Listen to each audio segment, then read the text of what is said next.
10 साल 6 महीने और 14 दिन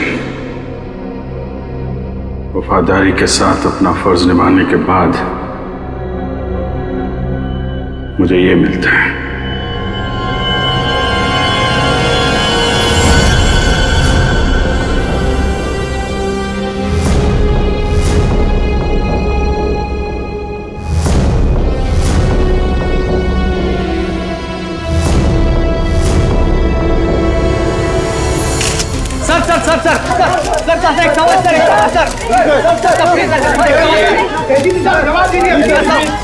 जवाब दीजिए सर।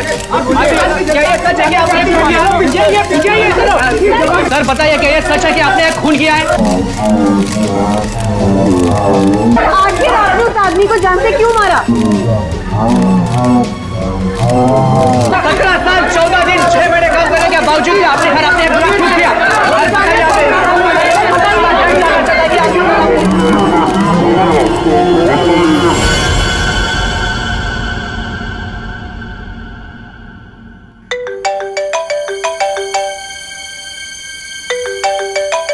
अरे यार, इतनी रात को कौन है? Private number? Hello hello hello sir, मुझे बचा दो सर, इससे मुझे किडनैप किया है सर, प्लीज सर। कौन बोल रही हैं आप? सर मुझे प्लीज बचा लो, आकर यहाँ पे प्लीज। एक मिनट आप कहाँ पे हैं? सर वो एक बिल्डिंग में, गोरेगांव के अंदर, अंडर कंस्ट्रक्शन बिल्डिंग में सर। गोरेगांव में कहाँ पे? Sir under construction building. Under construction building? हाँ, कहाँ पे आइए? सर बांगूर नगर में सर, प्लीज सर जल्दी आइए सर। बांगूर नगर में? आप एक काम करिए, आप हेलो बांगूर नगर।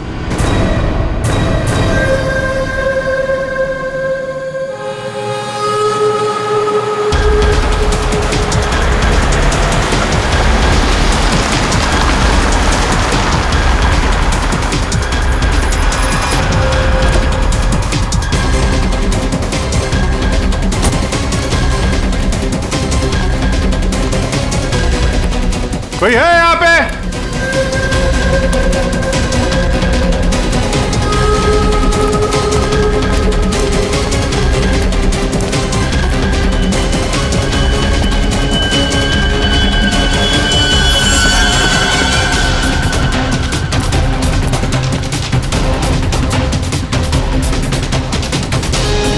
कोई है?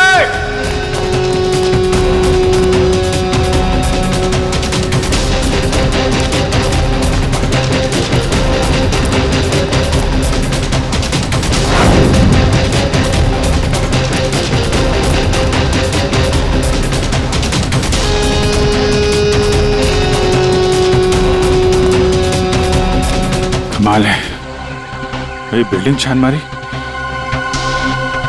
कोई भी नहीं है।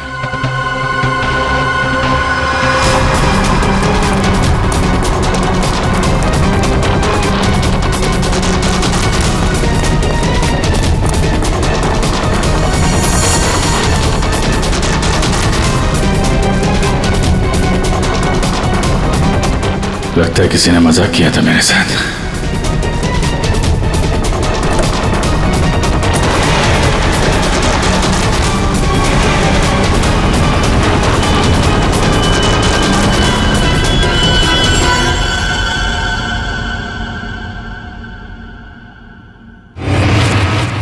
सॉरी सर, बट जिस प्राइवेट नंबर से आपको कॉल आया था वो अभी ट्रेस नहीं हो पा रहा। अरे यार, तो क्या फायदा हुआ है? मुझे पता नहीं चलेगा कहां से नंबर आया है। बड़ी बड़ी बातें कर रहे थे तुम कि आधे घंटे में बता दूं। लेकिन सर इसकी लास्ट लोकेशन गोरेगांव बांगुर नगर बता रहा है। अरे यार, वो तो मुझे भी मालूम है, कुछ नया बताओ ना भाई।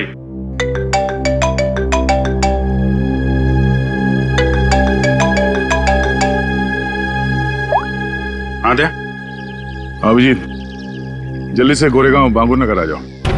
गोरेगांव बांगुर नगर? वहां पे वो अंडर कंस्ट्रक्शन बिल्डिंग है वहां? हाँ। तुम्हें कैसे पता चला कि मैं तुम्हें किसी अंडर कंस्ट्रक्शन बिल्डिंग में बुला रहा हूँ? अरे मैंने बताया था ना तुम्हें कि 2 दिन पहले मैं वहां उस बिल्डिंग में गया था। कुछ हुआ है क्या वहां पे? लाश मिली है मैं यहाँ। लाश? लड़की की लाश है? तुम यहाँ जल्दी से आ जाओ।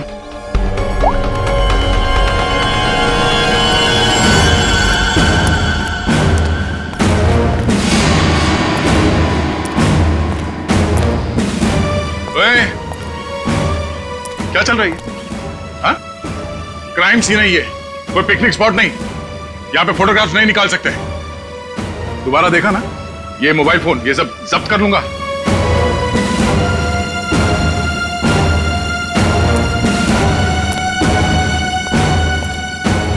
सर, हाँ, अभिजीत आ रहा है।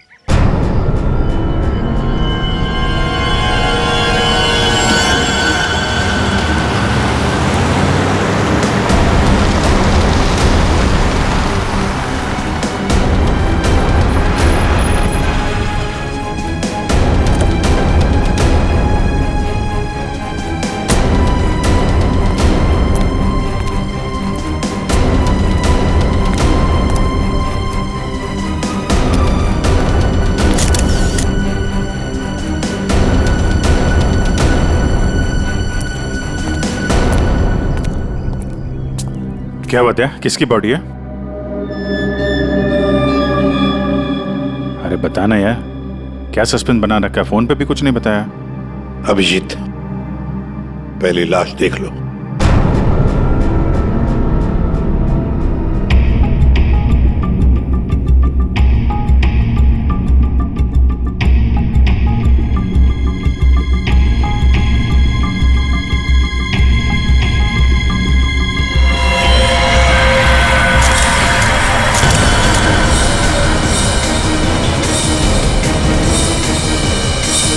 सारे सबूत घनश्याम के खिलाफ हैं और इसलिए घनश्याम को यह अदालत खून के इल्जाम में 12 साल कैद की सजा सुनाती है।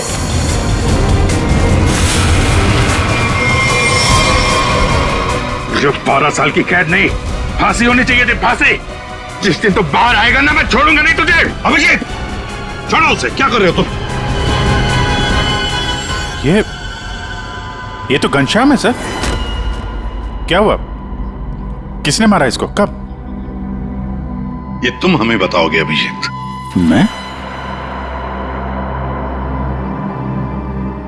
मैं कुछ समझा नहीं सर।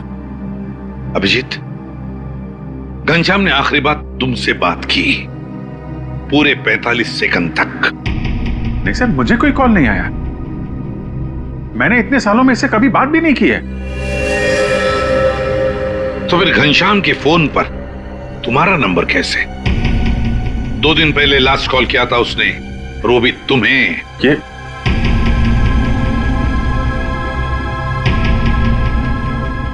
कैसे हो सकता है? क्या करने आए थे तुम 2 दिन पहले यहाँ पर? वो एक लड़की को बचाने आया था मैं यहाँ पे। लड़की को बचाने? सर, 2 दिन पहले रात में मुझे कॉल आया था। एक लड़की ने कॉल किया था, कह रही थी कि मेरी जान खतरे में है, उसे कोई मारना चाहता है। यहाँ का एड्रेस दिया था, इसलिए मैं आया था यहाँ पे। और ये बात मैंने दया तुमको बताई भी थी। अच्छा, कॉल लड़की ने किया था या घनश्याम ने? सब लड़की की आवाज में पहचान सकता हूँ सर, वो लड़की ही थी। अभिजीत, जब तुम यहाँ पर आए थे तब 2 लोगों ने तुम्हें यहाँ पे देखा था, लेकिन वो दोनों तो कुछ और ही कहानी बता रहे हैं। आप दोनों जरा यहाँ ना।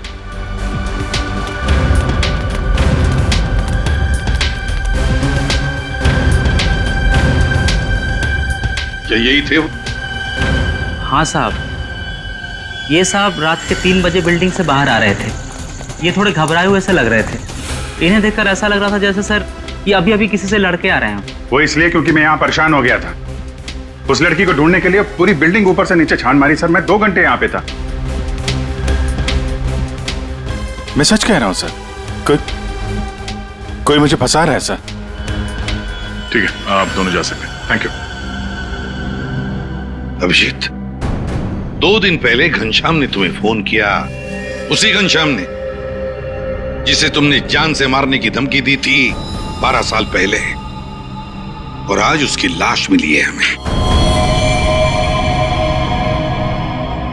कमाल है सर, 12 साल पहले मैंने किसी को धमकी दी थी और आप सोच रहे हैं कि आज मैंने उसे मार के अपनी धमकी पूरी कर दी। ये गलत है सर। सच क्या है और गलत क्या है, यह तो बैलिस्टिक रिपोर्ट ही बताएगा। तुम्हारी गन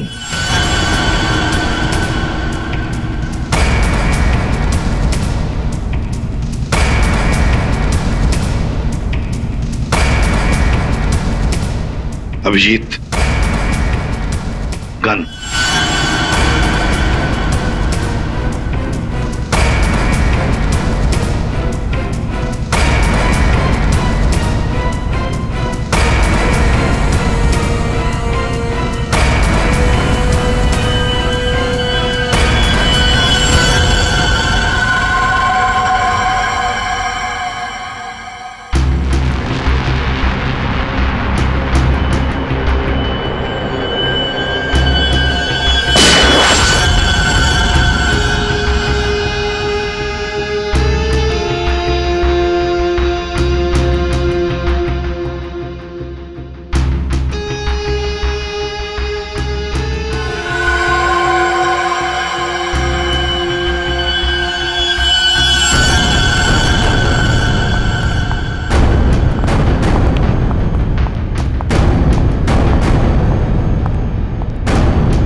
बंदूक से निकली हुई हर गोली पर एक खास किस्म की मार्किंग होती है और ये मार्किंग बहुत यूनिक होती है, ठीक वैसे ही जैसे फिंगरप्रिंट।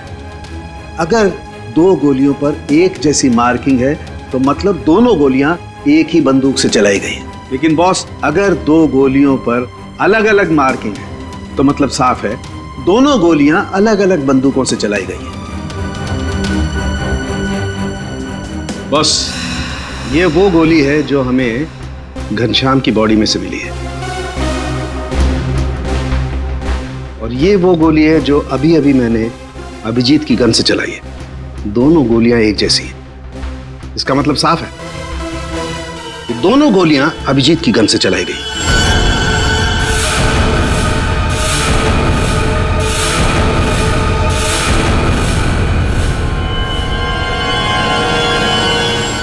ये नहीं हो सकता सर।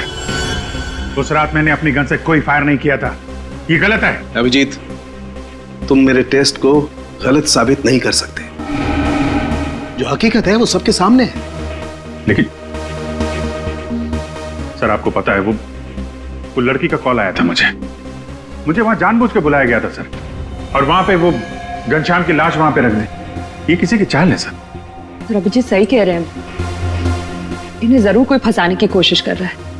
हाँ सालुंके साहब, अभिजीत सर की गन किसी ने चुरा ली होगी और उसी गन से घनश्याम का खून किया होगा। नहीं फ्रेडी, मेरी गन मेरे पास ही थी। उसे कैसे कोई चुरा सकता है? तो फिर एक बात बताओ अभिजीत, तुम्हारे गन से चली गोली घनश्याम के शरीर में कैसे गई? सर, मैंने अपनी गन से कोई गोली नहीं चलाई। आपने देखा भी था, मेरी सारी गोलियां वैसी की वैसी थी। सर, अब मुझे थोड़ा वक्त दीजिए सर, मैं सब पता कर लूंगा। असली खूनी को यहां सामने लेके आऊंगा सर। नहीं, तुम कहीं नहीं जाओगे।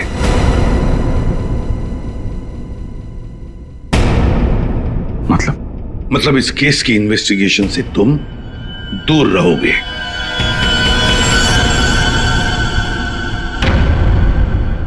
अभिजीत, सारे सबूत तुम्हारे खिलाफ है। घनश्याम के खून के जुर्म में मैं तुम्हें गिरफ्तार कर रहा हूं। सर, आप अभिजीत को गिरफ्तार करेंगे? हाँ दया, जज्बातों से सबूतों को नकारा नहीं जा सकता, और जब तक अभिजीत निर्दोष साबित नहीं होता उसे जेल में ही रहना होगा। मैंने घनश्याम को नहीं मारा है सर, और आप जानते हैं मैं सच बोल रहा हूं। फिर भी आप मेरे साथ ये। अभिजीत, तुम्हारा बैच।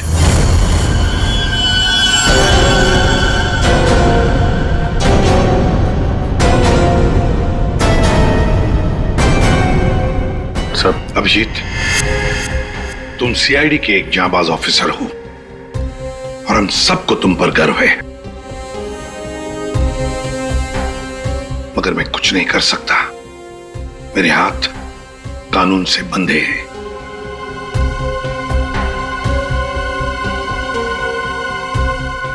तुम्हारा बैच अभिजीत।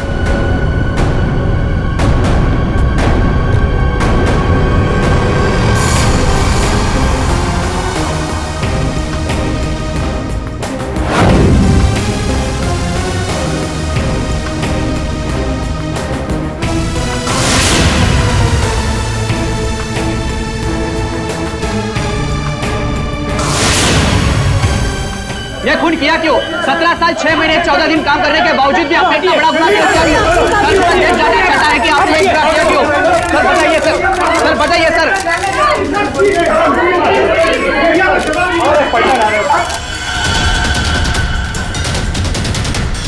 मैं तुमसे वादा करता हूं अभिजीत, जिसने भी तुम्हें फंसाया है ना, वो मेरे हाथों से नहीं बचेगा।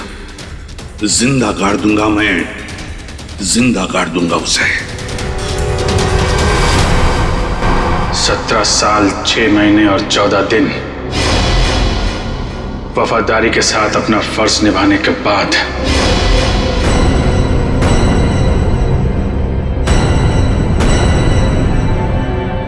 मुझे ये मिलता है। रेडी पंकज, पता लगाओ इस घनश्याम के बारे में, सब कुछ पता लगाओ, एक एक इंफॉर्मेशन निकालो। वो कब जेल से छूटा, कहां गया, किस किस से मिला, सब कुछ जल्दी। और पूर्वी देखो अभिजीत के कौन कौन दुश्मन हो सकते हैं, ये भी पता लगाओ कि उनमें कितनी सारी औरतें भी है। नाम निकालो उन सबके। आखिरी बार अभिजीत को फोन किसी औरत ने ही किया था। तो हो सकता है इस खूनी ने किसी औरत से ये काम करवाया हो। कुछ भी हो सकता है ना दया, कुछ भी हो सकता है। बॉस क्या बात है, अचानक बुलवाया? यार सारुण के तूने तो कह दिया कि गोली अभिजीत के गन से चली, अभिजीत ने गोली मारी है, मगर ऐसे नहीं हो सकता यार। तुझे मालूम है वो गन अभिजीत के साथ 24 घंटे रहती है। समझो यही नहीं आ रहा कि वो गन किसी और के पास गई कैसे, गोली चली कैसे उसमें से। बस बात आप बिल्कुल ठीक कह रहे हो, लेकिन हकीकत यह है कि अभिजीत ने ही गोली चलाई है। नहीं सर, अभिजीत कह रहा है कि उसने गोली नहीं चलाई, मतलब गोली नहीं चलाई, कोई उसे फंसा रहा है। कोई तो तरीका होगा जिससे ये पता चल सके कि अभिजीत के गन से वो गोली घनश्याम के बॉडी में कैसे डाली गई। काश लाश हमें उसी दिन मिल जाती जिस दिन खून हुआ था, सारा झंझट ही खत्म हो जाता, पता लग जाता कि अभिजीत के हाथ में गन पाउडर है या नहीं है। इसीलिए तो सर खूनी ने उस लाश को 2 दिन तक छुपा के रखा, ताकि गन पाउडर के ट्रेसेस ना मिल सके। बड़ा चालाक है ये खूनी, चालाक है, हमसे खेल खेल रहा है ये।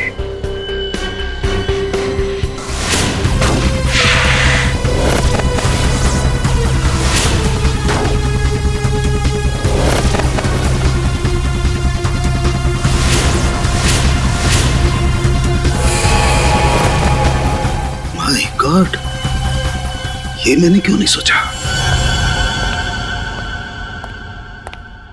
बॉस एक तरीका है। क्या? बॉस ये मैंने एक इंसान का ढांचा बनाने की कोशिश की है।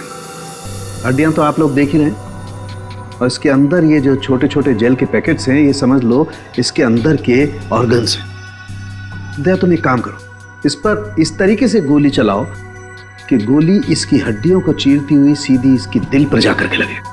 बिल्कुल वैसे ही जैसे खूनी ने घनश्याम पर गोली चलाई थी। राइट। हाँ सर, दया 7 फीट की दूरी से।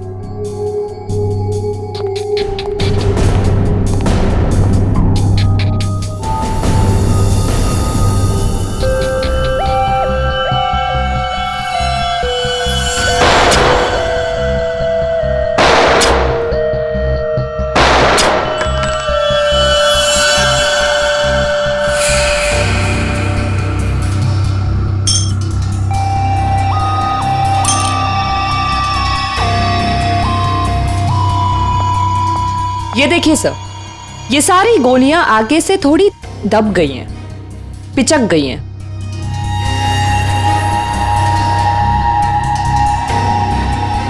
तारिका एक काम करो, वो वाली गोली लेके आओ जो हमें घनश्याम की बॉडी में से मिली है।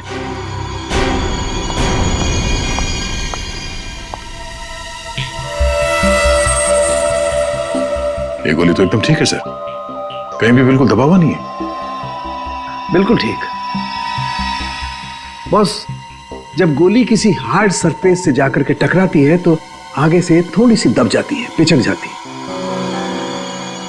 इस पर जब गोली चलाई गई तो गोली पहले इसकी हड्डियों से टकराई और फिर उसके बाद इसके दिल में जाकर के घुसी और हड्डी पर टकराने की वजह से वो गोली आगे से पिचक गई। ठीक इसी तरह से, ठीक ऐसे ही घनश्याम पर भी गोली चलाई गई थी, लेकिन घनश्याम के बॉडी से जो गोली मिली है वो तो सही सलामत है। इसका मतलब है अभिजीत के गन से चली हुई गोली से घनश्याम का खून नहीं हुआ। एग्जैक्टली, क्योंकि अभिजीत की गन से चली हुई गोली तो आगे से पिचकी नहीं है। इसका मतलब है सर, घनश्याम को खूनी ने किसी और गन से मारा और मारने के बाद अभिजीत की गन से निकली हुई गोली को घनश्याम की बॉडी में जो गोली थी उससे बदल दी। बिल्कुल ठीक दया, वाकई किसी ने घनश्याम के अंदर जो गोली थी उसको निकाला और अभिजीत की गन की गोली इसके अंदर डाल दी, और ये काम किसी एक्सपर्ट ने बड़ी सफाई से किया है। बस खूनी कोई सर्जन है। पूर्वी, अभिजीत की दुश्मनों की लिस्ट का क्या हुआ? कोई औरत है? सर उस लिस्ट में एक भी औरत नहीं, और जितने आदमी हैं उस लिस्ट में उनमें से किसी ने भी अभिजीत सर को कांटेक्ट नहीं किया। और सर कुछ लोग तो जेल में हैं। सर मगर खूनी के पास अभिजीत सर की गन से चली हुई गोली कहां से आई होगी? वही तो कौन सी जगह है वो जहां से अभिजीत की गन से चली हुई गोली खूनी को सही सलामत मिली? कौन सी जगह? सर एक जगह है, police firing range.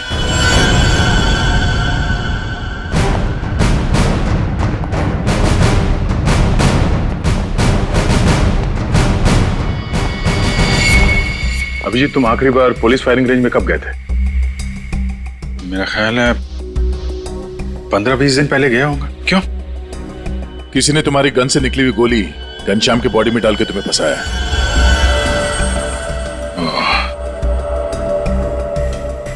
Firing range से मेरी गोली चुरा ली है, लेकिन यार वहां पे तो दूसरे खौफ से फायर करते हैं, उनकी गन से भी गोली निकलती है, तो खूनी को मेरी गोली कहां से मिल गई? जी कोई तो था जो तुम पर नजर रख रहा था। अच्छा, उस दिन फायरिंग रेंज में कुछ अजीब नोटिस किया तुमने? अजीब सा? हाँ। मैं सुबह जल्दी पहुंच गया था, अकेला था और एक स्टाफ मेंबर, बस हम दोनों।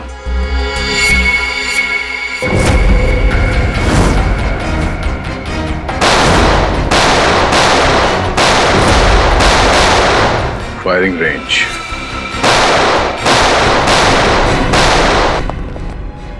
चेंज करो फास्ट।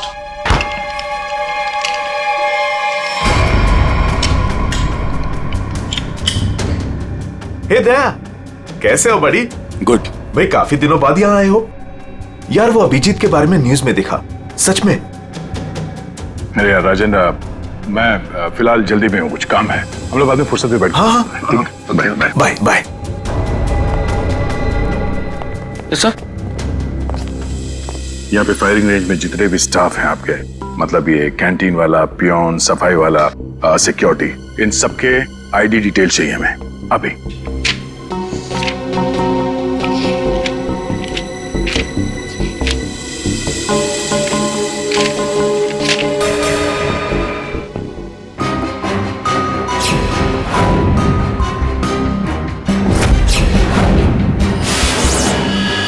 ये था वो, ये रमेश। सर इसने तो काम छोड़ दिया है। कब छोड़ा इसने काम? अभी 15 नवंबर को। सर ये बस 2 महीने के लिए आया था। 15 नंबर के आसपास ही मैं भी फायरिंग रेंज में था। पंकज, एक काम करो, इस रमेश के बारे में सब कुछ पता करो। इस रमेश ने नौकरी क्यों छोड़ी थी? शायद उसकी फैमिली में कुछ प्रॉब्लम था सर। ठीक है, थैंक यू सर।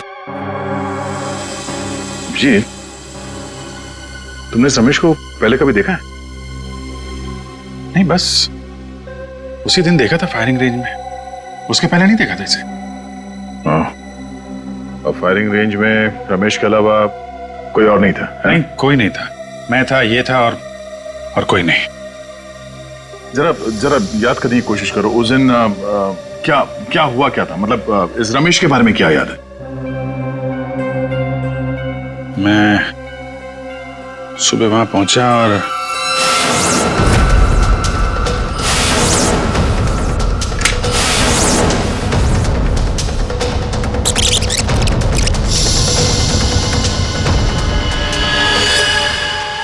टोकन, उसने जब मुझे चश्मा दिया था ना, उसके जेब में से गिरा था। टोकन? कैसा टोकन? अरे वो होता है ना, वो बैंक का टोकन। ये लीजिए सर गियर्स। Thank you. अरे सुनो। जी सर।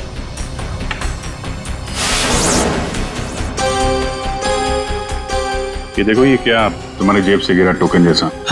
बैंक का टोकन है सर। सर अभी पुराने नोट बंद हो गए ना, तो बैंक ये टोकन दे रहा है। 40 नंबर। बैंक का नाम तो याद नहीं आ रहा है, लेकिन टोकन में 40 नंबर लिखा हुआ था। हेलो, क्या? ओके, ठीक है। ओके। पंकज का फोन था। रमेश के आईडी पे जो एड्रेस है वो फेक है, और उसका मोबाइल फोन भी गलत नंबर दिया उसने। सब कुछ पहले से प्लान किया गया था। चलो, कम से कम ये तो साफ हो गया कि वो रमेश है जिसने मेरी बुलेट चुराई और घनश्याम की बॉडी में डाल दी।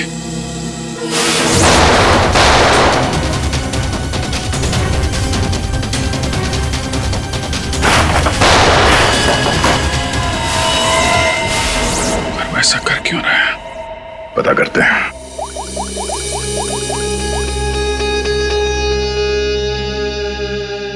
पूर्वी, तुम और फ्रेडी वहां पुलिस फायरिंग रेंज के आसपास जितने भी बैंक्स हैं वहां पे जाओ और पता करो कि कौन कौन से बैंक्स अपने कस्टमर्स को टोकन देते हैं, और 15 नवंबर को 40 नंबर का टोकन किसको दिया गया था ये भी पता करो।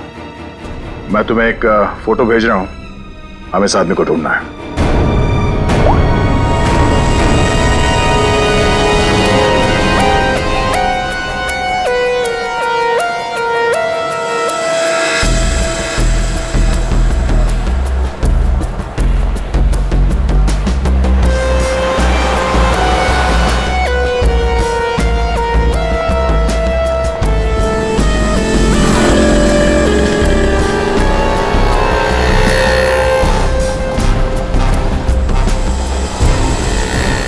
जी बिल्कुल। पुरानी नोटों को नए नोटों से बदलने के लिए पहले एक फॉर्म भरना पड़ता है और एक आईडी प्रूफ देनी पड़ती है। उसके बाद ही हम टोकन इश्यू करते हैं। जिसको भी ये 40 नंबर का टोकन दिया गया होगा उसकी आईडी हमारे पास होगी। सर 15 और 18 नवंबर के बीच में जो भी इंफॉर्मेशन चाहिए इस फाइल में मौजूद है सर।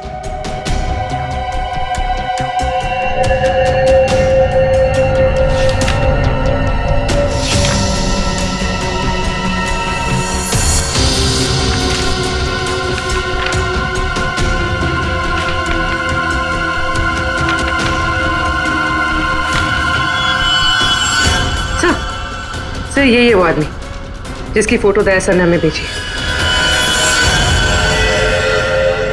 हमारा काम पूरा हुआ नेहा। अब वो अभिजीत सड़ता रहेगा जेल के अंदर। ये कौन है? तुमने बुलाया किसी को? नहीं तो मैं देखता हूं।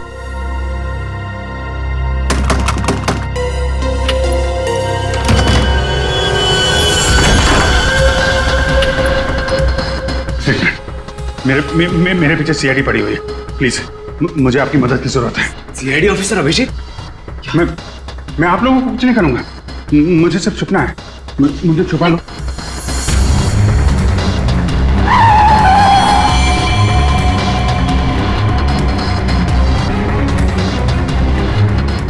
विजय,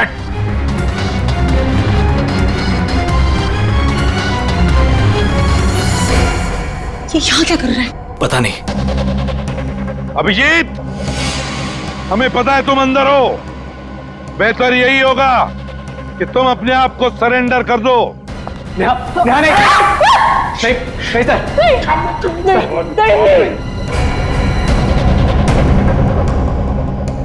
अभिजीत, मैं 3 तक गिनूंगा। 1। प्लीज प्लीज हमें जाने दीजिए। नीचे बैठ। नहीं बोला, आवाज नहीं, नीचे बैठ। 2।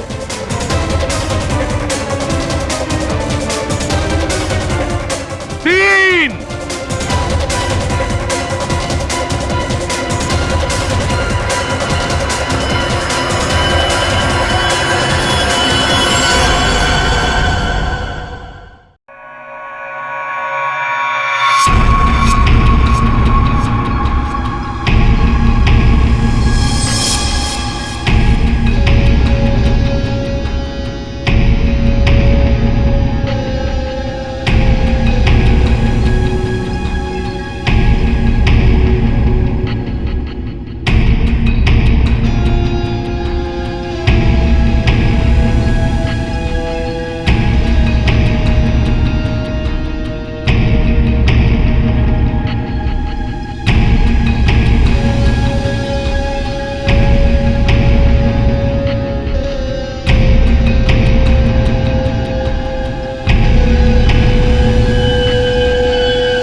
खबरदार, मेरे नजदीक कोई आए तो मार दूंगा। पीछे हट सर। अभिजीत, अनमोल को जाने दो। नहीं दे, जरा भी चालाकी की ना, मैं मार दूंगा इसको। अभिजीत, गलती मत करना, गन मेरे पास दे दो। सर मैं जो कर रहा हूँ ठीक कर रहा हूँ। ये तुम क्या कर रहे हो अभिजीत? मैंने घनश्याम का खून नहीं किया है। मैं खूनी नहीं हूँ सर, मैं खूनी नहीं हूँ। अभिजीत, अनमोल को छोड़ दो। देखो अभिजीत, बेवकूफी मत करो। अनमोल को जाने दो। नहीं दे। अभिजीत नहीं। दे, मुझे जाने दे सर। सर प्लीज प्लीज मुझे जाने दीजिए। अभिजीत, छोड़ दो वरना गोली मार दूंगा। नहीं दे, तू मुझे नहीं मार सकता, मैं जानता हूं। मुझे जाने दे। अभिजीत, मुझे मजबूर मत करो वरना गोली मार दूंगा मैं।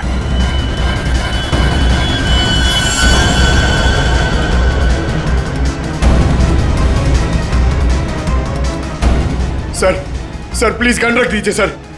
सर गोली मत चलाएंगे sir. Sir please sir. Abhijeet, Abhijeet,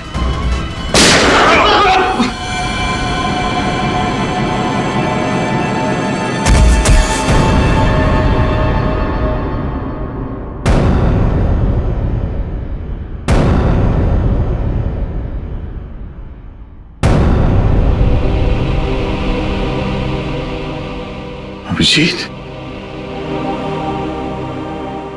क्यों अभिजीत?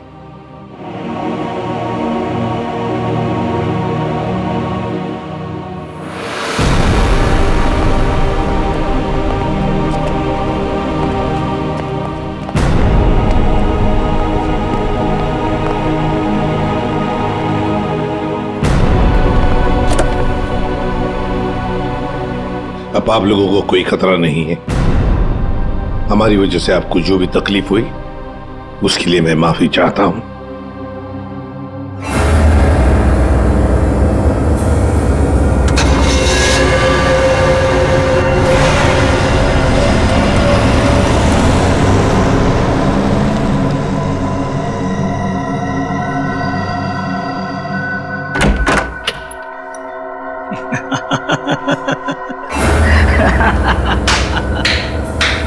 अच्छा हुआ सीआईडी ने खुद अपने हाथों से उसे मार दिया।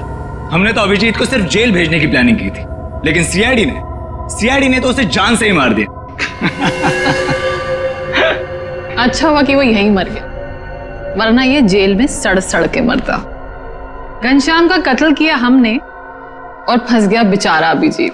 नहीं, क्या है ना कि हमारी प्लानिंग ही इतनी सॉलिड थी। नेहा, उस घनश्याम से दोस्ती करके मैंने उसे अपने जाल में फंसाया और फिर उसे उस बिल्डिंग में मिलने बुलाया। नेहा कहाँ तुम?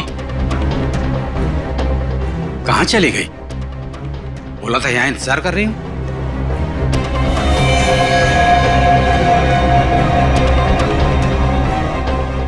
कौन हो तुम? और उसके बाद मैंने उस घनश्याम को वहीं पर ही गोली मार दी। और मैंने गोली बदल दी, अभिजीत की गोली उसके शरीर पे डाल दी। CID officer Abhijit, good bye. Finally हमारा बदला पूरा हुआ।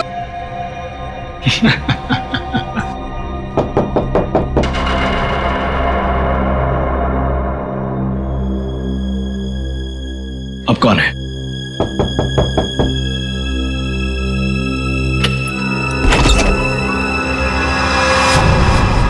अभिजीत,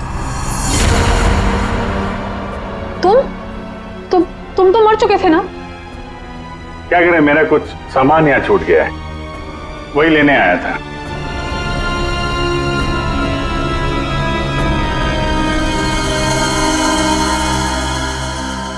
कैमरा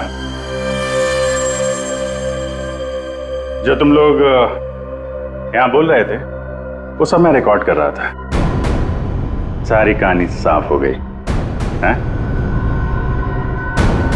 हमने पता लगा लिया था कि घनश्याम के शरीर के अंदर जो गोली थी ना, वो तुम दोनों ने बदली। बस इसी बात का सबूत नहीं था कि तुम दोनों ने घनश्याम को कैसे मारा और फिर क्यों मारा। वैसे तो हमें सबूत मिल चुका है, तुम दोनों ने इस कैमरे में कबूल कर लिया। एक बात बताओ, अभिजीत ने क्या बिगाड़ा था तुम्हारा? उससे क्या दुश्मनी है तुम्हारी? उसे क्यों फंसाया? क्यों? कुछ साल पहले अभिजीत ने एक केस में हमारे पापा को अरेस्ट किया था, इसलिए। तुम्हारी वजह से हमारे पापा को उम्र कैद हुई थी। कौन है तुम्हारे पापा? केसरिया शंकर। केसरिया शंकर? किडनी की तस्करी करता था वो। उसको पकड़ के मैंने कुछ गलत नहीं किया है। एक बाप को उसके बच्चों से दूर करके तुम ये कह रहे हो कि तुमने कुछ गलत नहीं किया? हमने तुम पर नजर रखनी शुरू कर दी थी। हमें तुम्हारे और उस घनश्याम की दुश्मनी के बारे में पता था। हमें सिर्फ एक मौके की तलाश थी और वो मौका मिल गया जब घनश्याम जेल से छुटकर बाहर आया। अब घनश्याम का खून और एक सीआईडी ऑफिसर पर जानबूझकर गलत इल्जाम लगाने के जुर्म में तुम दोनों को कड़ी से कड़ी सजा होगी। ले जाओ इन्हें। चलो।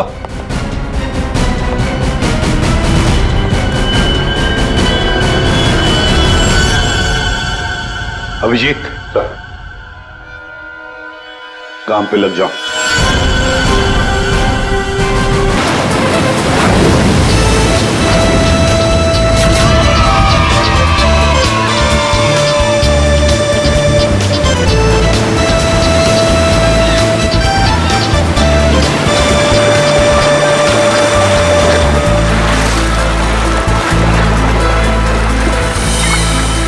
Thank you Daya. Thank you? तुम मुझे क्यों बोल रही हो थैंक यू? थैंक यू तो मुझे तुम्हें बोलना चाहिए। क्यों? तुमने हाँ जो बोल दिया मुझे, इसलिए। हाँ, एक्चुअली तुम सही कह रहे हो।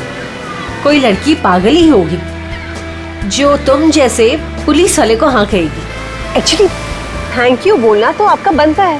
हेलो, ये तुम जैसे पुलिस वाले का क्या मतलब है? हाँ? दिखने में ठीक ठाक और मेरे सिर पे कोई सिंगलिंग नहीं निकली है ना? दया, तुमने देखा नहीं? क्या? तुम्हें नहीं पता? ये देखो, ये है दो सिंह। अच्छा, दो सिंह? हाँ?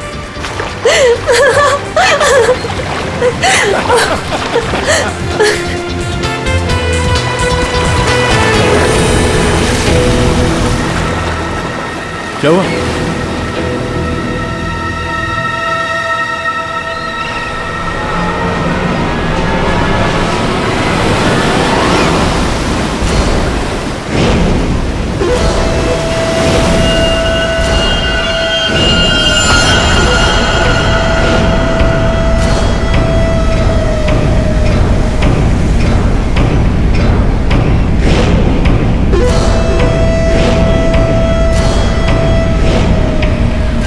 आज रात मरोगे दया। ये नहीं हो सकता। ऐसा क्यों हो रहा है दया? ऐसा क्यों हो रहा है? क्यों हो रहा है ऐसा मेरे साथ? शौकी, कुछ नहीं होगा, ऐसा कुछ नहीं होगा, डरो मत, मैं हूं ना। और ऐसे बेकार की धमकियों से मैं डरता नहीं, समझी? तुमसे कहती रही दया, लेकिन तुमने मेरी बात नहीं मानी। मैंने तुमसे कहा था अगर मेरे साथ रहोगे तो यही होगा। ऐसा कुछ नहीं होगा शौकी, विश्वास करो मुझ पे। मैं तुम्हारी जान खतरे में नहीं डाल सकती। अगर मेरी वजह से तुम्हें कुछ हो गया तो मैं कभी अपने आप को माफ नहीं कर पाऊंगी। मुझे नहीं लगता हमें साथ में रहना चाहिए। दया, तुम मुझसे दूर चले जाओ। Please go away. Please try to understand Daya. ये क्या कर रही हो तुम? It's over. सॉरी दया। यार इट्स ओवर। अरे कुछ नहीं होगा मुझे।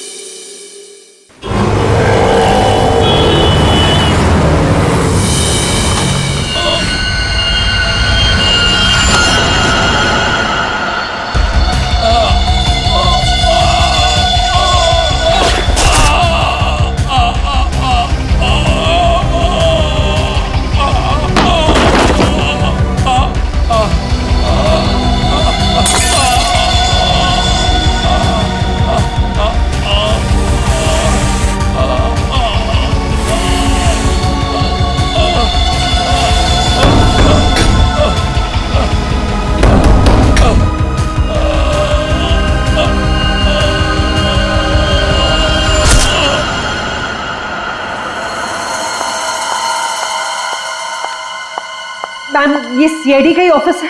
हाँ हाँ, सीआईडी का ऑफिस है। देखिए, मुझे आपके सीनियर से मिलना बहुत इंपॉर्टेंट है। It's very urgent. पर आप है कौन? वो सब आपको पता चल जाएगा। प्लीज अपने सीनियर को बुलाइए। I am telling it's very important. क्या हो रहा है यहाँ पर? क्या शोर मचा के रखा है? सब मैंने राजेश को मार डाला। उसे मार डाला। I killed him. मैं खूनी हूँ सर, प्लीज अरेस्ट मी। एक मिनट, अब जरा शांत हो जाइए। बताइए, आप कौन हैं और कौन राजेश? सब, मेरा नाम शोकी है। मैंने राजेश को मार डाला सर। मैंने इसका खून कर दिया सर। मैं खूनी हूँ। आप खुद को संभालिए। हाँ, आप यहाँ बैठिए, फिर बताइए। बैठिए, ये लीजिए। आप लोग प्लीज मेरा यकीन कीजिए। मैंने राजेश का खून किया है। I've killed him. प्लीज ये बताइए, राजेश कौन है? और क्यों मारा आपने उसे? एक मिनट, ये देखिए सर, ये राजेश है।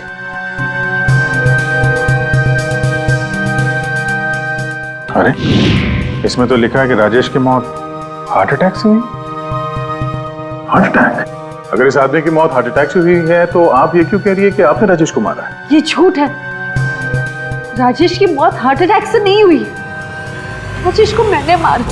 आप खुद सोचिए, 30 साल की उम्र में चलता फिरता आदमी अचानक कैसे मर सकता है, वो भी इतनी कम उम्र में। सब मेरा यकीन कीजिए, राजेश को मैंने ही मारा है। उसे कोई हार्ट अटैक नहीं आया था।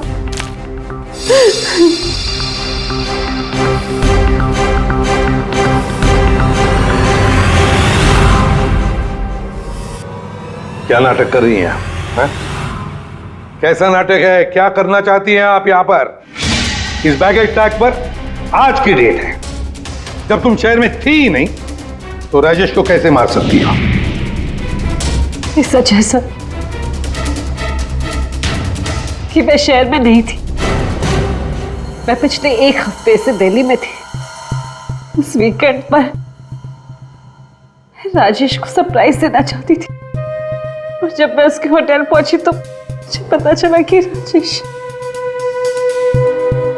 जब उस वक्त आप यहाँ शहर में थी नहीं तो राजेश की मौत का इल्जाम आप खुद पर क्यों लगा रही? सर, क्या फर्क पड़ता है, मैं वहां थी या यहाँ। जब उन दोनों की मौत हुई तब भी मैं वहां नहीं थी ना, लेकिन फिर भी दोनों मर गए।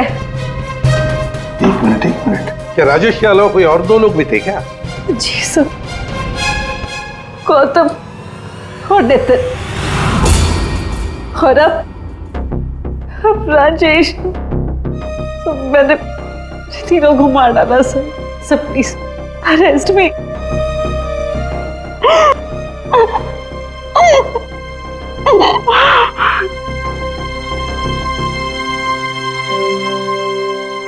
ये सब 8 साल पहले शुरू हुआ।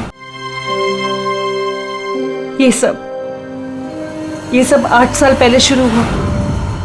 एक लड़का था मेरे कॉलेज में, उसका नाम नितिन था। वो पागलों की तरह मेरे पीछे पड़ा था। वो हमेशा मुझे सोशल वेबसाइट पे फ्रेंड रिक्वेस्ट भेजता था और मैं रिजेक्ट कर देती थी। मुझे वो बिल्कुल नहीं पसंद था।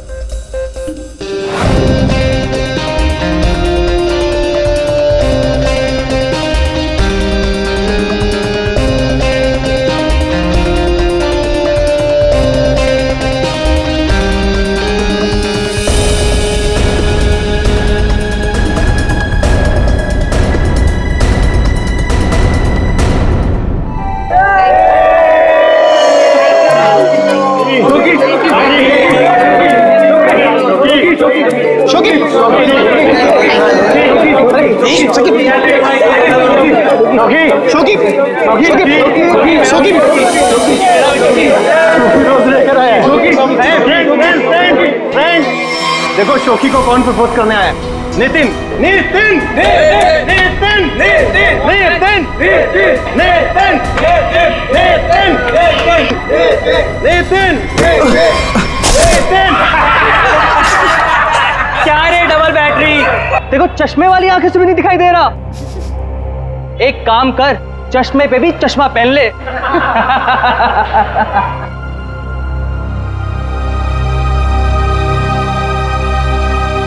Let's go, girls.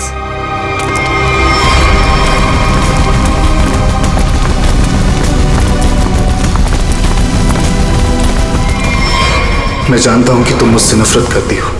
मैं जानता हूं कि शायद इस जिंदगी में हम कभी नहीं मिल पाएंगे, मगर मैं तुमसे प्यार करता हूं शोकी। अगर इस जन्म नहीं तो अगले जन्म ही सही। मैं ये घुटन की जिंदगी और नहीं जी सकता।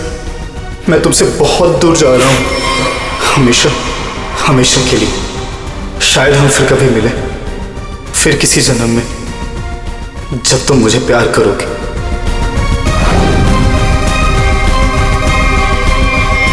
उसने एक प्लास्टिक बैग अपने गले में डाला और अपनी जान ले ली। और दोष मुझे मिला सर। पूरा कॉलेज उसकी सुसाइड के लिए मुझे ब्लेम करता रहा। जैसे तैसे लोगों के ताने सुन सुनकर मैंने अपने कॉलेज का लास्ट ईयर खत्म किया। लोगों के तानों से इतना थक गई थी कि मैंने शहर ही छोड़ दिया। तो नितिन पहला था और वो दूसरा कौन था? गौतम। जी, कॉलेज के बाद मैं चेन्नई शिफ्ट हो गई।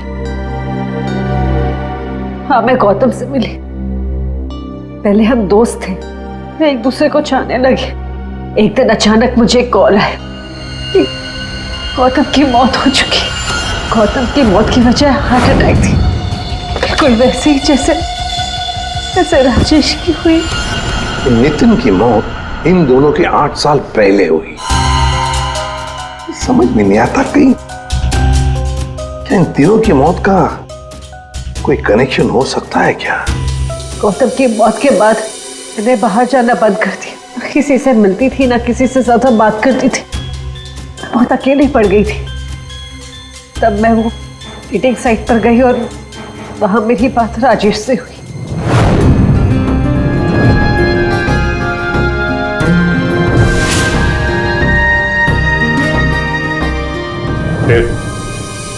फिर क्या हुआ? सर, लास्ट टाइम जब राजेश मुंबई है था, तब मैं दिल्ली में थी एक सेमिनार के लिए। मैं उसे सरप्राइज देना चाहती थी। और जब मैं उसके होटल पहुंची तो मुझे पता चला कि वो 2 दिन पहले ही मर चुका था।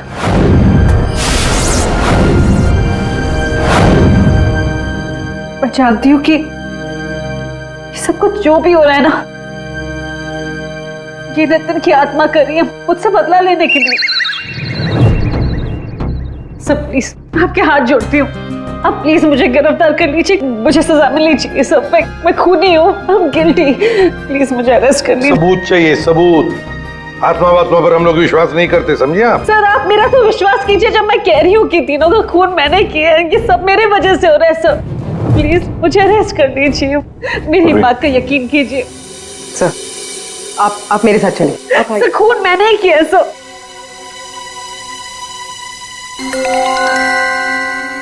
सर इस राजेश का एक बार फिर पोस्टमार्टम करना चाहिए। फिर एक काम करो, राजेश के घर वालों से जाकर मिलो, उनसे बातचीत करो और देखो कुछ पता चलता है क्या।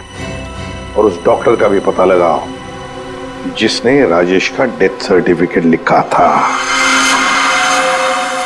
नहीं गलत है। जैसा आप लोग सोच रहे हो ऐसा बिल्कुल नहीं है। राजेश की मौत की वजह हार्ट अटैक कतई नहीं। तू कहना क्या चाहता है, साफ साफ बता ना। अरे बॉस, हार्ट अटैक तब होता है जब इंसान के हार्ट में ब्लॉकेजेस हो या उसके फेफड़े काम करना बंद कर दे, लेकिन राजेश की बॉडी में ऐसा कोई सिम्टम नहीं है। ठीक है, हार्ट अटैक से नहीं हुई है तो मौत हुई कैसे? इसकी बॉडी देखो गौर से, कितनी पीली पड़ गई। और पता है क्यों पीली पड़ गई? क्योंकि इसके फेफड़ों ने और इसके हार्ट ने अचानक काम करना बंद कर दिया, और उसकी वजह यह है कि इसके शरीर में से सारी की सारी ऑक्सीजन गायब हो गई। ना इसकी बॉडी में ऑक्सीजन थी, ना इसके खून में ऑक्सीजन थी। ये बेचारा सांस भी नहीं ले पाया और मर गया। अरे लेकिन आपने बताया कि इसके लंग्स और हार्ट बिल्कुल सही सलामत थे, तो फिर अचानक इसके सिस्टम से ऑक्सीजन गायब कहाँ हो गई? और गला दबाकर मारा होगा, आप ऐसे भी कह नहीं सकते हैं। नहीं तो इसके गर्दन पर कुछ निशान मिलते हैं, ऐसा तो कुछ है ही नहीं, और ना ही हाथापाई के निशान है। सर पहले हमें लगा कि शायद किसी ने जहर दे दिया हो, लेकिन इसके शरीर में जहर के भी कोई ट्रेसेस नहीं मिले। एक पॉसिबिलिटी ये भी है कि बेचारा किसी बहुत छोटी सी कंजेस्टेड जगह में फंस गया हो और इसका दम घुट गया। प्ले पैराडाइज होटल चलते हैं, जहां पर राजेश की मौत हुई थी, वहीं पे पता चल जाएगा।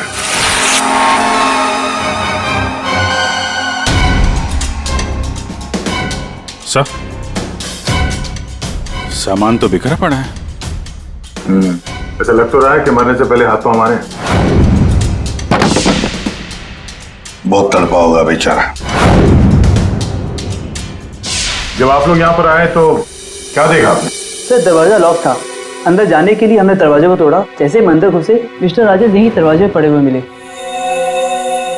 यहाँ अकेले हैं, दरवाजा अंदर से बंद था, मतलब दूसरा तो कोई था नहीं यहाँ पे। वही तो, मगर कुछ तो था ना इस कमरे में जिसकी वजह से ये बेचारा दम घुट के मर गया। कुछ तो था ना, कुछ तो था। एयर कंडीशन तो ठीक ठाक चल रहा है सर। दोनों ही मामलों में वही हुआ सर, पहले गौतम और अब ये राजेश। लड़की तो सच बोल रही है। एक काम करते हैं, गौतम के माता पिता से भी बात करते हैं। सर इतने साल बाद आप लोग गौतम के बारे में क्या पूछना चाहते हैं? क्या बता सकते हैं गौतम की मौत कैसे हुई? Sir my son Gautam business के टूर के लिए गया हुआ था, होटल ले पैराडाइज में रुका था। एवरीथिंग इज ओके, सब सही था। Then one day morning hotel manager का कॉल आया। उसने बोला कि आपका सन गौतम का होटल के रूम में डेथ हो गया। सर कैसे हुई मौत उसकी, कुछ बताया उन्होंने? डेथ सर्टिफिकेट में लिखा था कि गौतम की डेथ हार्ट अटैक से हुई। ठीक है, thank you very much. Sir ये होटल का लेआउट है। सर हमने कम से कम 60 लोगों से बात की है। Housekeeping staff, room service, waiters, bell boys, सब लोगों का यही कहना है सर कि राजेश से किसी को बात करते हुए नहीं देखा, और तो और सर किसी को उसके रूम में भी जाते हुए नहीं देखा।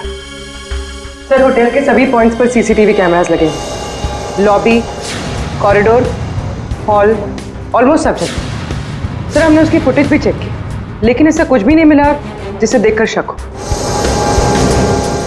अभिजीत, इन तीनों की मौत किसी बंद कमरे में हुई है। बंद कमरे में एक हॉस्टल का कमरा था और 2 होटल के कमरे थे।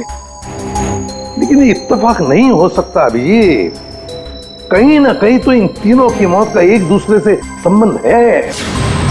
बड़े ठंडे दिमाग से फुल प्लानिंग करके खून किया इन तीनों का। और सर इन तीनों को मारना कौन चाहता था और क्यों? सर एक बात आ रही है दिमाग में। क्या बताओ? सर शौकी ने कहा था कि जिससे वो प्यार करती है वो मारा जाता है। हाँ, तो क्यों ना हम में से एक आदमी शोकी का प्रेमी बन जाए।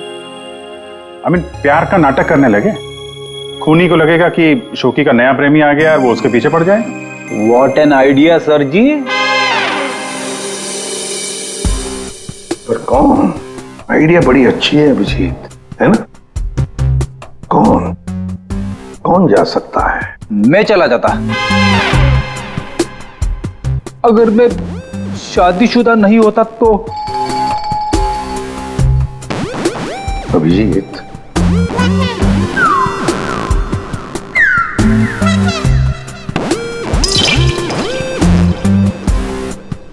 किसी ना किसी को तो जाना ही होगा भाई। हाँ दया, तुम जाओगे? मैं नहीं सर, मैं ये प्यार नहीं कर सकता। अरे दया, असली प्यार कहाँ करना है? सिर्फ एक्टिंग करनी है प्यार की। नहीं सर, मुझे ये नाटक भी नहीं होगा मुझसे। क्यों नहीं होगा? सर मैं नहीं कर सकता मैं सर। ऑर्डर्स दया, ड्यूटी फर्स्ट करना पड़ेगा।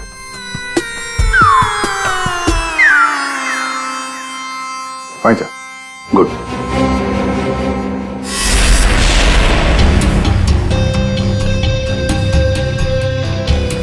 Are you sure? Social website पे स्टेटस चेंज किया तुम्हारा? पहले उसे चेंज करो। इसकी क्या जरूरत है? अब बाइक पे बैठ जाओ पीछे और जरा प्यार से बैठना, ताकि लोगों को लगे कि हमारे बीच पे वो प्यार चल रहा है।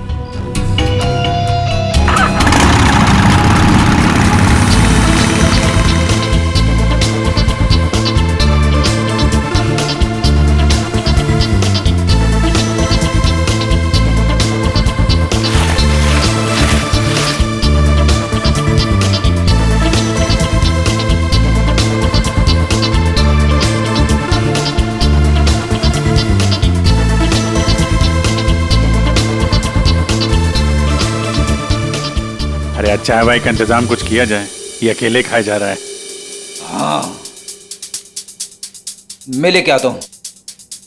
हम बहुत बड़ा रिस्क ले रहे हैं, मुझे डर लग रहा है। मुझे नहीं लगता हमें ये करना चाहिए। तुम्हारी जान खतरे में है। I hope you understand. ये प्लान कैंसिल कर देते हैं। ओके, फाइनल हो गया? अच्छा, अब मैं बोलता हूँ, क्या लोगे तुम? सीरियसली? हाँ, सीरियसली पूछ रहा हूँ, क्या लोगे तुम? तुमने सुना नहीं मैंने क्या कहा? नहीं। Ice cream. Ice cream? Excuse me?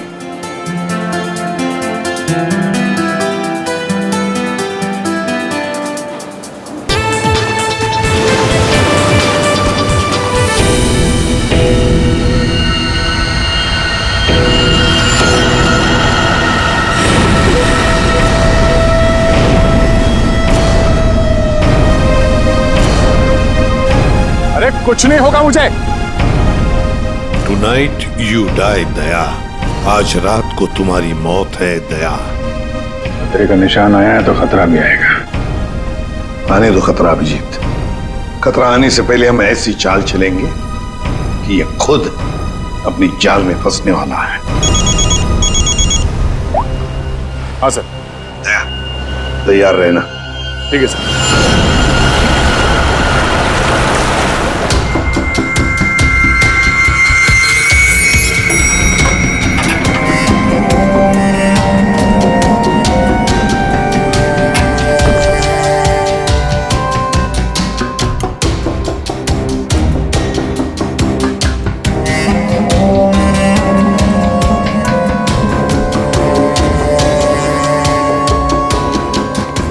Sir,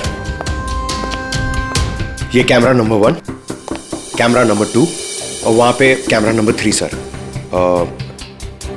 ये सर, ये इस खिड़की की चाबी है।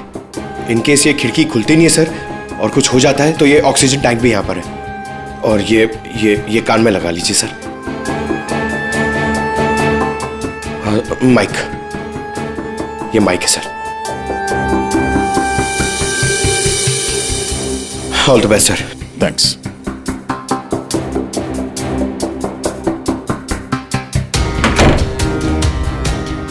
दया, आवाज आ रही है मेरी?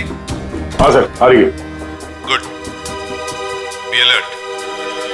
सर।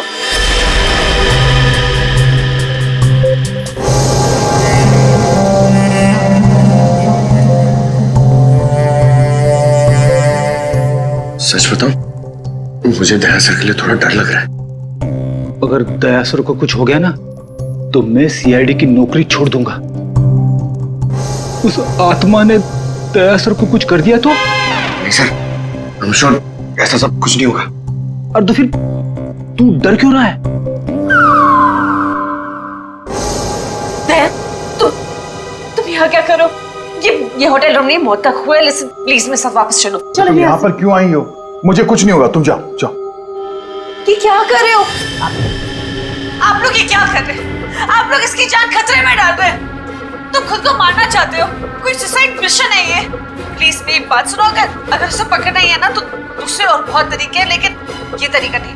तो प्लीज चलो यहाँ से। शौकी, कुछ नहीं होगा मुझे, तुम जाओ यहाँ से, काम करने दो। देखो दया, अगर तुम्हें कुछ हो गया ना तो मैं अपने आप को कभी माफ नहीं कर पाऊंगी। Please understand. अरे यार, दया, शौकी से बात करवा। ये लो, बात करो। दया की फिक्र हमें तुमसे ज्यादा है, समझे आप? लेकिन खूनी को पकड़ने के लिए दूसरा कोई रास्ता नहीं है, इसलिए प्लीज आप जाओ यहाँ से। प्लीज जाओ यहाँ से। Are you sure? हाँ, आप जाइए। दया, प्लीज अपना ध्यान रखना। बेफिक्र रहो, तुम जाओ, कुछ नहीं होगा।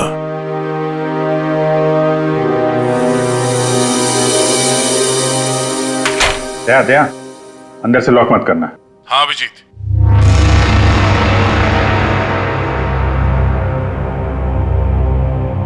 अगर रूम के बाहर कुछ एक्टिविटी होगी तो मैं तुम्हें इन्फॉर्म करूंगा। Okay sir.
तुम्हारे दरवाजे पर कोई आया, अंदर आने की कोशिश कर रहा है।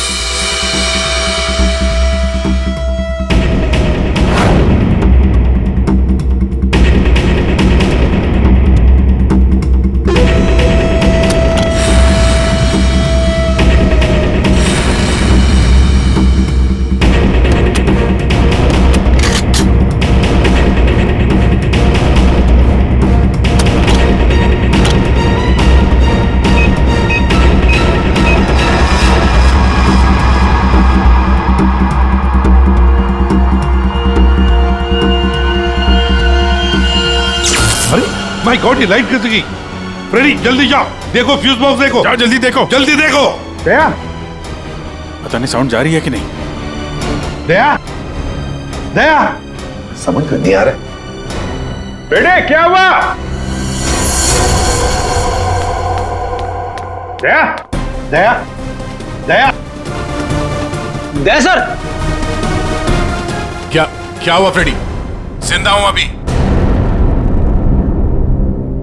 अरे यहाँ पे ब्लैकआउट हो गया था यार।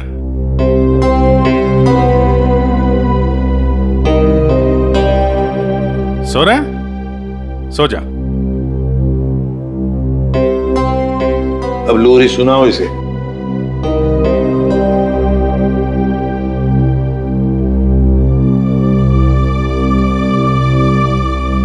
अच्छा यार, हम सबकी नींद उड़ा के खुद सो रहा है। दया।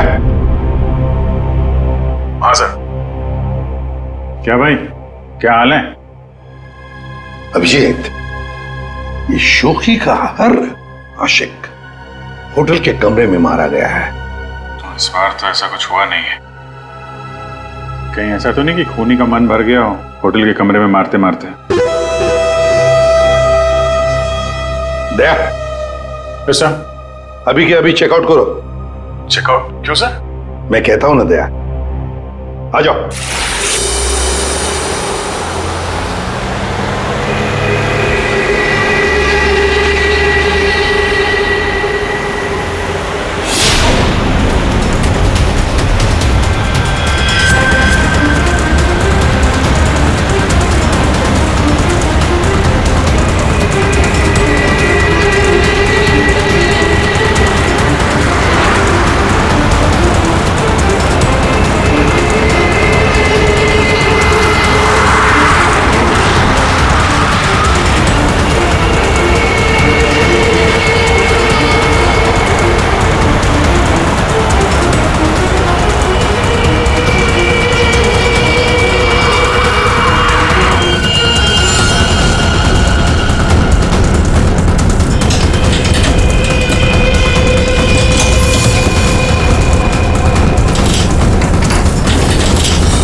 अगर इन्हें यहाँ लाने में थोड़ी देर और हो जाती तो इनको बचाना मुश्किल होता। आज आप लोगों की वजह से दया की ये हालत। आप लोग कहते हो कि आत्मा वात्मा कुछ नहीं होती, तो फिर दया की हालत किसने की? शोकी, चिंता मत करो, कुछ नहीं होगा दया को।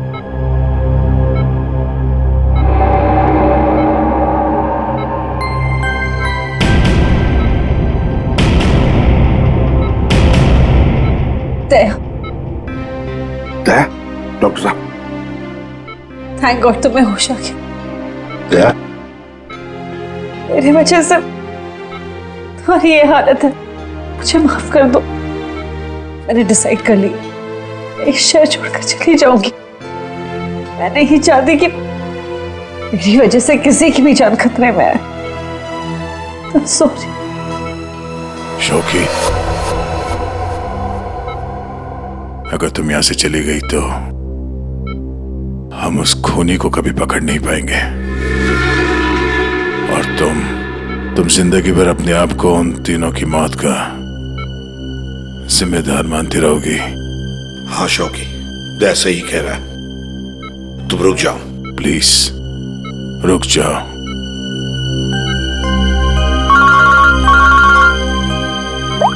हाँ अभिजीत। सर आप अभी फॉरेंसिक लैब आ जाइए, कुछ दिखाना है। ठीक है, आता हूं।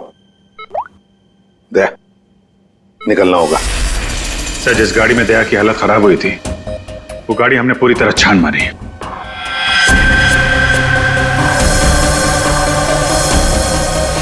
सब कुछ सही था सर, लेकिन बोनट के अंदर हमें एक टूटी हुई वायर मिली। कैसी तार? सर चेक किया तो पता चला वो वायर एसी के डक्ट से जुड़ी हुई थी। मतलब किसी ने एसी डक्ट के साथ छेड़खानी की थी? सर एसी से निकलने वाली हवा में शायद कुछ मिलाने के लिए।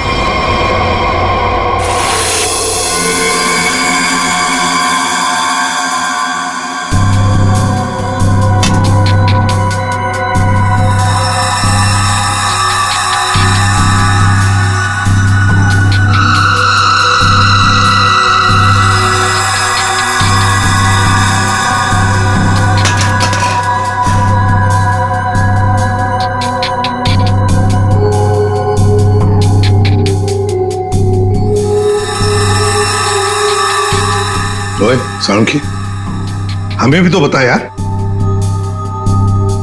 बस हाँ। ये एक नया केमिकल है, हाईली रिएक्टिव। इस पर मुझे काम करना पड़ेगा, तभी कुछ पता लगेगा। तारिका, इस केमिकल की अच्छी तरह से एनालिसिस किए बिना इस केस की जड़ तक पहुंचना बहुत मुश्किल है। दोनों खून इस केमिकल की वजह से हुए। इसे एक हथियार के तौर पर इस्तेमाल किया गया। लेट्स सी क्या बोलता है ये। तुम एक काम करो, केमिकल 2016 की साइट पे जाओ, लॉगिन करो और मैं जो स्पेसिफिकेशन बोलता जाऊंगा उन्हें इसमें डालो, देखो क्या रिजल्ट आता है। लिखो molecular weight, density, outer layer, circumference, inner circumference. आया कुछ? हाँ सर, मिल गया।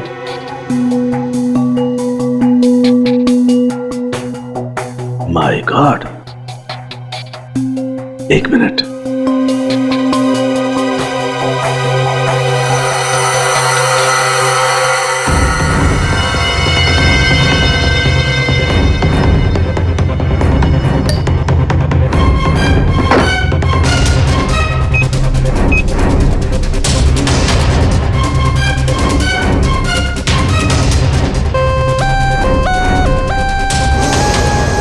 ये देखो, अब ये पिंक हो गया है। इसका मतलब इसने सारी ऑक्सीजन रिलीज कर ली है।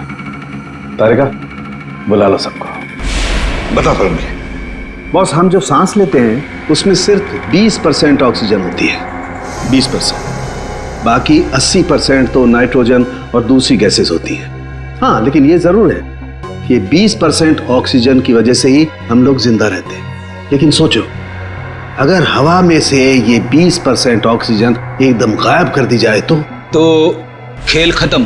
बिल्कुल ठीक फ्रेडी, खेल खत्म। ये केमिकल वही कर रहा था। इसने हवा में से सारी की सारी ऑक्सीजन सोख ली। तो मतलब अगर ये केमिकल किसी बंद कमरे में डाला जाए तो उस कमरे के अंदर का जो भी ऑक्सीजन है सब खत्म हो जाएगा, सोख लेगा ये। बिल्कुल, आदमी का दम घुटने लगेगा और मर जाएगा वो। और एक खास बात बॉस, ये केमिकल अभी मार्केट में आया नहीं है, अभी भी इस पर रिसर्च चल रही है। हाँ, लेकिन क्या, क्यों बना रहे हैं केमिकल? क्या यूज क्या है? मैं बताता हूं। आइए, ये देखो बॉस, ये डाइवर्स, माउंटेनियर्स, गोताखोर, पर्वतारोही, इन लोगों को ये केमिकल बहुत ज्यादा मदद करता है। बेसिकली जिन जगहों पर ज्यादा ऑक्सीजन की जरूरत होती है वहां पर इस केमिकल की हेल्प से ऑक्सीजन स्टोर की जाती है। That's right. मगर साळुंखे, ये केमिकल अभी भी रिसर्च स्टेज पर है ना। बस हो सकता है खूनी ने केमिस्ट्री जर्नल पढ़ करके ये जानकारी हासिल की हो। सर, जहां तक याद आ रहा है वो जो नितिन था वो केमिकल स्टूडेंट था सर। हाँ, पर अभिजीत, नितिन तो मर गया, तो फिर कौन? उसका कोई दोस्त, कोई क्लासमेट, केमिस्ट्री स्टूडेंट? उसके दोस्तों की लिस्ट बनाते हैं। सर, कुछ पता चला? हाँ, बस अभी पता चल जाएगा। वो जो कोई भी है वो केमिस्ट्री के बारे में बहुत कुछ जानता है। क्योंकि नितिन केमिस्ट्री का स्टूडेंट था, इसलिए हमें शक था कि ये काम जिसने भी किया है वो या तो नितिन का दोस्त होगा या फिर कोई केमिस्ट्री का स्टूडेंट। इसलिए हमने नितिन की फ्रेंड लिस्ट चेक करी। नितिन की मौत पे बहुत लोगों ने दुख जताया था, लेकिन कोई था जो नितिन की डेथ एनिवर्सरी पे हर साल दुख जताया करता था। अब वो शख्स है रेड रोज। Red rose? हाँ, रेड रोज। और ये रेड रोज पिछले 8 सालों से लगातार हर साल नितिन की मौत के दिन यानी 7 फरवरी को कुछ ना कुछ पोस्ट किया करता था। और यही रेड रोज शोखी तुम्हारे बारे में भी भला बुरा लिखता था सोशल मीडिया पर। हाँ सब, पर ये रेड रोज है कौन?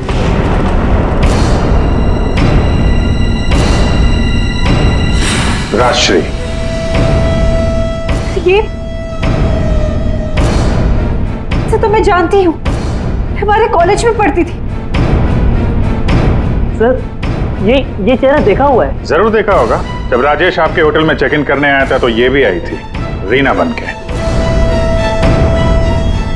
एक बात अच्छी है कि अब किसी की जान को खतरा नहीं है। क्योंकि रीना उर्फ रेड रोज उर्फ राजश्री हमारे कब्जे में है।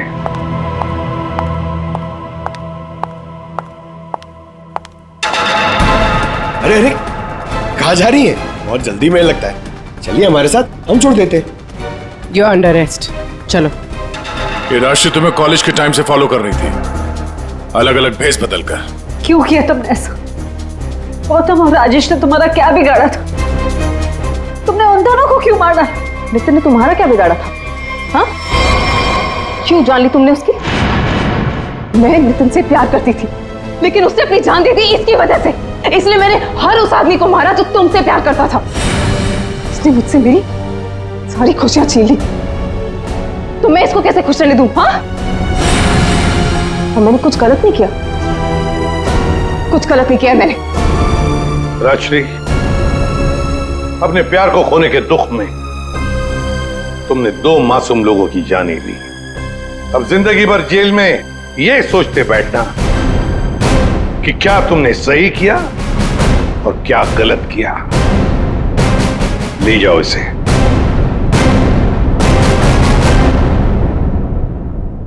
किसी पीसो। Thank you so much. Thank you everyone. Daya, special thanks to you.